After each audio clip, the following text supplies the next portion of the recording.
Bismillahirrahmanirrahim. Assalamualaikum warahmatullahi wabarakatuh.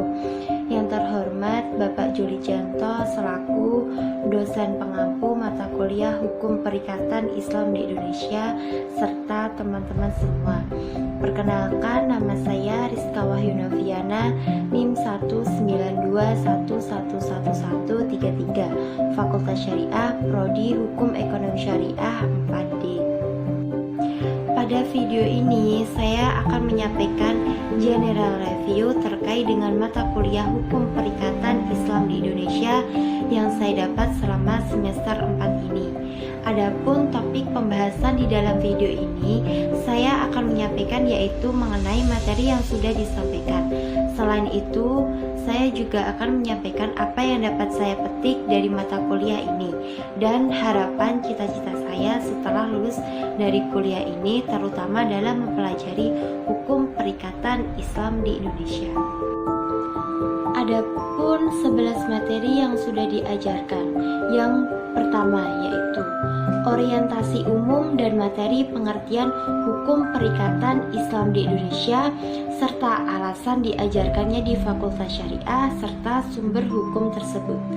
Pengertian dari hukum perikatan Islam di Indonesia sendiri yaitu menurut terminologi, hukum perikatan merupakan suatu hubungan hukum yang bersifat harta kekayaan antara sejumlah terbatas subjek hukum.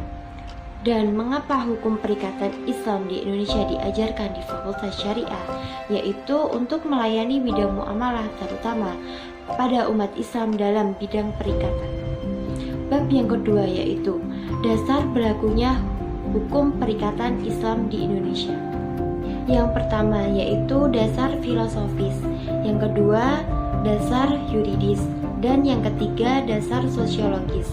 Kemudian kedudukan hukum perikatan Islam dalam tata hukum di Indonesia dan perbandingannya ada 3. Yang pertama hukum perikatan Islam, yang kedua hukum perikatan Barat, dan yang ketiga hukum perikatan adat. Yang selanjutnya yaitu bab 3, karakteristik hukum perikatan Islam, yang dimana di dalam karakteristik hukum perikatan Islam ini terdiri dari asas-asas hukum Islam dan asas-asas hukum perikatan Islam. Asas-asas dalam hukum perikatan Islam sendiri ada 7, yaitu yang pertama asas ilahiyah, yang kedua asas kebebasan, yang ketiga asas persamaan, yang keempat asas keadilan, yang kelima asas kerelaan, yang keenam asas kejujuran, dan yang ketujuh yaitu asas tertulis.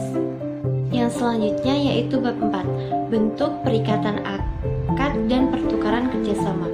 Pengertian dari akad sendiri yaitu kesepakatan dalam suatu perjanjian antara dua pihak atau lebih untuk melakukan dan atau tidak melakukan hukum. Adapun unsur-unsurnya yaitu yang pertama, ada pihak yang mengikat diri, yang kedua di dalam suatu perjanjian ditaati atau mengikat, dan yang ketiga adanya objek perjanjian yang jelas dari pihak yang mengikatkan diri. Selain itu juga terdapat rukun dan syarat. Yang pertama yaitu terdapat 2 orang atau lebih, yang kedua yaitu sihot atau ijab dan qabul, dan yang ketiga yaitu maqud, sesuatu yang diakadkan. Yang selanjutnya yaitu bab kelima, bentuk perikatan dalam kegiatan usaha, akad pertukaran dan akad kerjasama. Bentuk akad sendiri berdasarkan kegiatan usahanya terdapat 3, yaitu pertukaran, kerjasama, dan memberi kepercayaan.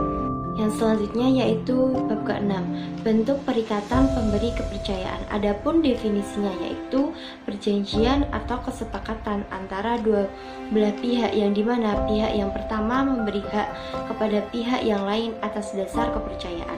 Adapun bentuk-bentuknya antara lain wadiyah, rahan, wakalah, hiwalah, kafalah, dan al-ariyah.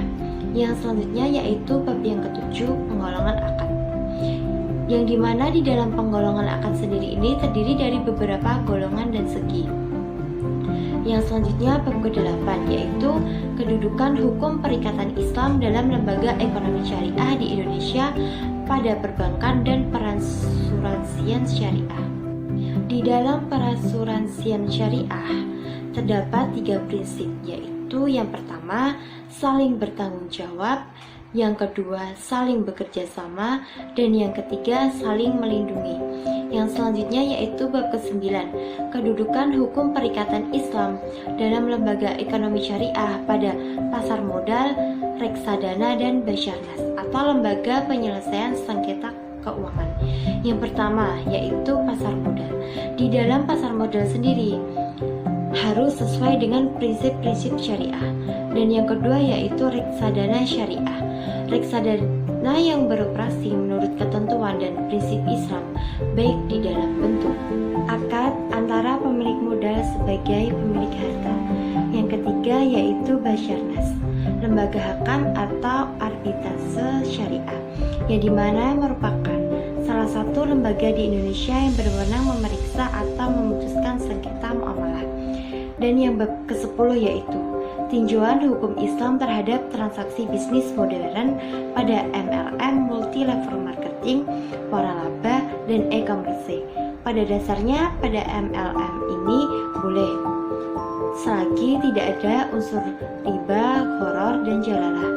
Dan yang selanjutnya yaitu bab yang terakhir, bab ke-11, tinjauan hukum perikatan Islam terhadap transaksi bisnis modern kedua, EFT, electronic funds transfer, dan kredit card, serta masalah persaingan usaha lain-lain. Demikian beberapa materi yang dapat saya sampaikan selama semester 4 perkuliahan ini. Adapun hikmah yang dapat saya ambil dan saya terapkan dalam kehidupan sehari-hari setelah mempelajari hukum perikatan Islam di Indonesia, yang dimana saya dapat mengetahui tentang berbagai macam perikatan yang ada di Indonesia, serta seluk-beluk dalam kajian lingkup kegiatan syariah. Dan yang kedua yaitu mengetahui lembaga-lembaga keuangan syariah, serta mengetahui berbagai lembaga penyelesaian sengketa asas dan akad di dalam perikatan.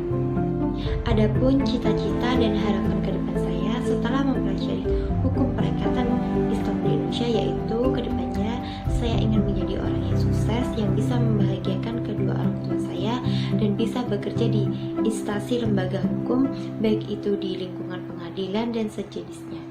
Sekian, terima kasih. Apabila ada kesalahan mohon dimaafkan. Wassalamualaikum warahmatullahi wabarakatuh.